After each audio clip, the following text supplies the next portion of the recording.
Hello प्यारे बच्चों, आशा करती हूँ आप सब स्वस्थ हैं और ये है आपकी English assessment worksheet number 2 schedule to be done on 3rd September 2021 for class 7. Students, this assessment worksheet is based on the worksheets of previous week, 2 weeks, and first question carries 1 mark each and second question carries 2 marks each, 8 marks total. And third question is for 1 mark each and 2 marks, and totally question number 4 carries 1 mark each and total is 5 marks, and the total is total 20. maximum marks is 20 and all the questions are compulsory. कभी भी आप paper देने हैं बेटा पहले instruction ज़रूर पढ़नी है, जैसे मैंने आपको अभी इंस्ट्रक्शन पढ़ के समझाई है, हमेशा ज़रूर पढ़िए, पहले से ट्राई करिए पूरा असेसमेंट शीट को और उसके बाद इससे अपने आंसर्स को मैच करिए। आप इस वीडियो को तब पहले एक बार खुद ज़रूर ट्राई करिएगा और उसके बाद वीडियो को आप रेफ़र करिए। Read the given passage carefully and answer the question that follow. आपको पैसेज को ध्यान से पढ़ना है और आंसर करना है।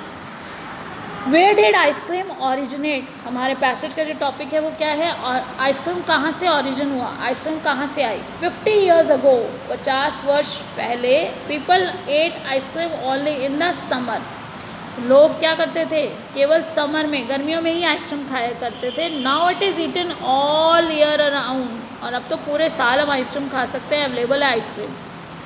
इट ओरिजिनेटेड इन ओरिएंट, कहाँ पर शुरुआत हुई, कहाँ ओरिजिन हुआ इसका, ओरिएंट में। Centuries before English school boys first tested it, तो इंग्लिश स्कूल बॉय थे जो वहाँ के बच्चे थे, लड़के थे, उन्होंने उसको टेस्ट किया। Marco Polo saw people eating it there and brought back the idea to Italy, तो मार्क पोलो जब वहाँ गए और वापस इटली आए तो वो ये आइडिया उन्होंने लोगों को खाते हुए देखा था, तो ये आइडिया वो वहाँ पर लेके गए। From Italy the idea was carried to France, और इटली से आइडिया कहाँ गया, France. It became very popular with the rich, अब अमीर अमीर लोगों के बीच में ये पॉपुलर हो गई, मशहूर हो गई इन फ्रांस।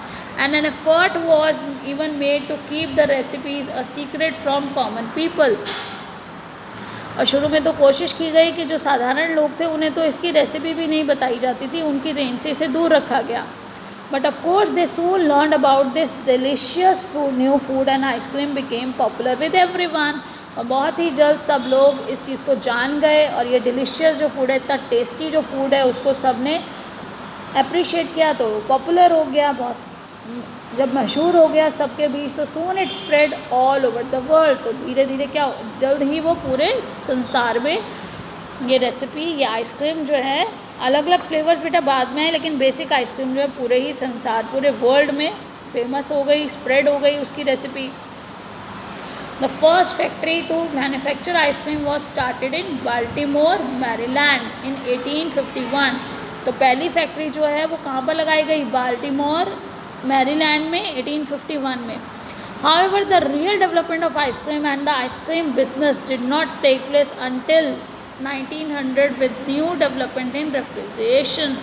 लेकिन जो असली जो बिज़नेस शुरू हुआ वाइड, बहुत ही बड़ी मात्रा में आइसक्रीम्स को प्रोड्यूस करना कब शुरू हुआ, 1900 के बाद। क्यों? क्योंकि तब रेफ्रिजरेशन, जब तक रेफ्रिजरेटर नहीं डेवलप हुए थे, जब तक फ्रिज नहीं थे बेटा, तो रेफ्रिजरेशन के बिना तो उसको रखा ही नहीं जा सकता, पिघल जाएगी, ख़राब हो जाएगी।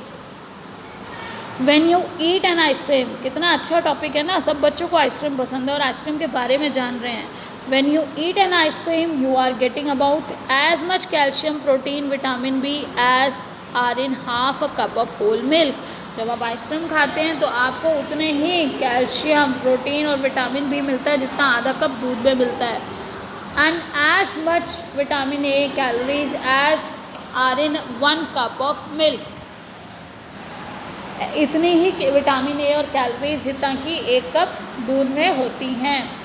तो बेटा फर्स्ट क्वेश्चन है, in which season was ice cream eaten earlier, तो पहले कब खाई जाती थी, देखिए समर सीज़न में, तो ice cream was eaten in summer season. Where did ice cream originated, तो ये देखिए आइसक्रीम का ओरिजिन क्या कहाँ हुआ, आइसक्रीम वॉज ओरिजिनेटेड, देखिए डिड है तो past tense, ice cream was originated in orient. Why did the manufacture of ice cream increase after 1900, 1900 के बाद ही उसका मैन्युफैक्चर क्यों बढ़ा। The manufacture of ice cream increase after 1900 new after the development of new developments in refrigeration due to, यहाँ पे अब due to word डाल दीजिए, due to new developments in refrigeration. Who try to keep the recipes of making ice cream a secret from home, किसने कोशिश की कि secret रहे ये रेसिपी और लोगों को ना पता चले, किन लोगों को ना पता चले। The rich people of France try to keep the recipe of ice cream secret from the common people. Next देखिए,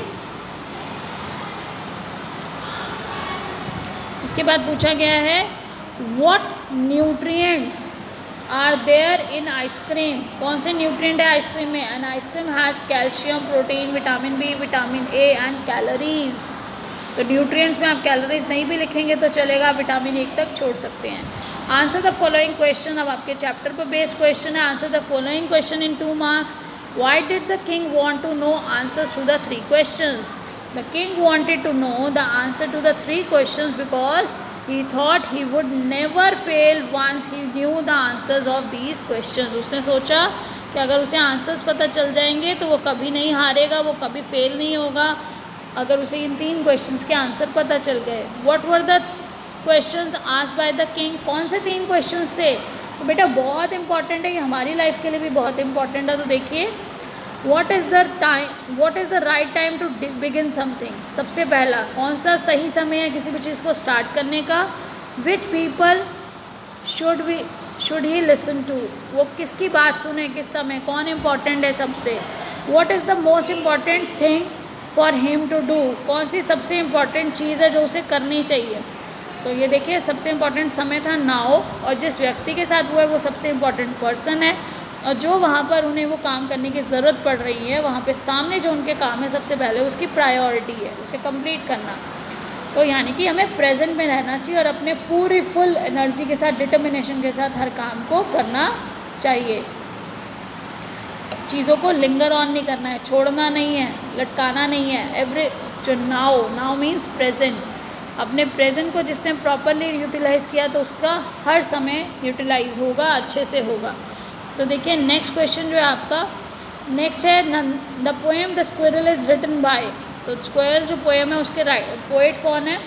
Mildred Rovers Armstrong. Who is he in the poem the squirrel? He refers to the poet? नहीं, he refers to what? He refers to the squirrel.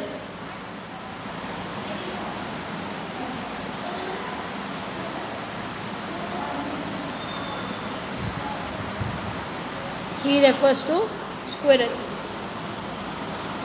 Next देखिए, choose the correct option to fill in the blanks. तो यहाँ पर आपको answer करना है an application to principal for sick leave is an example of. तो application जो भी लिखी जाती है, अगर किसी ऑफिस में लिखी जाती है तो वो होता है formal application. Then choose the correct spelling of obediently, आपको करेक्ट स्पेलिंग चूज़ करनी है। तो ओबीडियंटली क्या होती है, देखिए जोड़ के पढ़िए, OBD and Lee.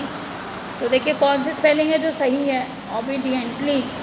Fill in the blanks using appropriate articles. तो आपको अप्रोप्रिएट आर्टिकल्स का यूज़ करके फिल इन द ब्लैंक्स करने हैं। तो रणदीप हैज़ अ मैंगो, आपको मैंगो क्या है, M कॉन्सोनेंट, तो उसके पास एक मैंगो है, has a mango. He is an MA इन आवाज़ को पहचानना है हमने, ही इज़ एन MA इन हिस्ट्री। He saw a lion in his village last summer, उसने लास्ट समर में एक लायन देखा, तो ए का यूज़ हुआ। ही इज़ एन ऑनेस्ट, आवाज़ देखिए ऑनेस्ट, साउंड को पहचानना है आपने, ही इज़ एन ऑनेस्ट बॉय।